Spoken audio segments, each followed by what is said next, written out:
যথাযোগ্য মর্যাদার সাথে গোটা দেশের পাশাপাশি শহর শিলিগুড়িতে পালিত হচ্ছে দেশনায়ক নেতাজি সুভাষচন্দ্র বসুর ১২৮তম জন্মজয়ন্তী। বিভিন্ন সরকারি ও বেসরকারি প্রতিষ্ঠানের পাশাপাশি একাধিক সংগঠনের উদ্যোগে উদযাপন হচ্ছে নেতাজির জন্মদিন। নেতাজি প্রতিকৃতিতে মাল্যদান ও পতাকা উত্তোলনের মধ্য দিয়ে পালন করা হচ্ছে বিশেষ এই দিনটি। মঙ্গলবার জেলা তথ্য সংস্কৃতি দপ্তর ও পুর নিগমের সহযোগিতায় শিলিগুড়ি সুভাষপল্লীতে নেতাজির জন্মজয়ন্তী অনুষ্ঠান উদযাপন করা হয়।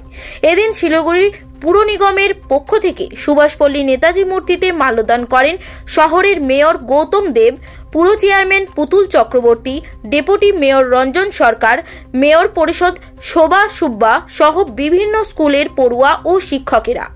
এছাড়াও একাধিক বিদ্যালয় ও রাজনৈতিক নেতারা দেশনায়কের মূর্তিতে মাল্যদান করেন।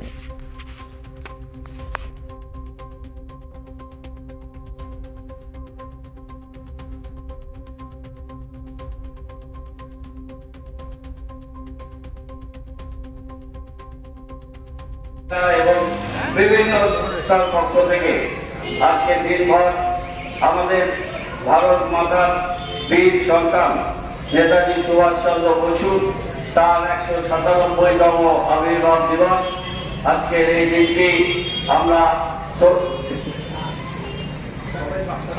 বছর উনি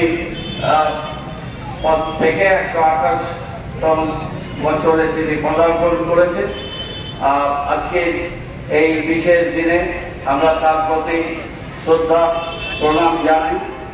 নেতাজির যে আন্দোলন এবং সংগ্রাম। নমস্কার।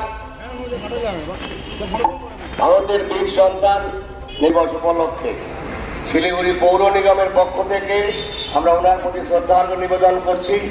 শ্রদ্ধার্ঘ্য নিবেদন করছেন শিলিগুড়ির মাননীয় মহানগরী শ্রী গৌতম দেব মহাশয়।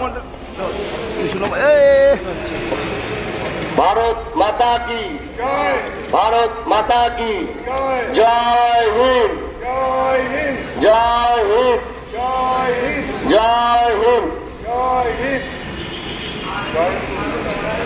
জয় তু নেতাজি,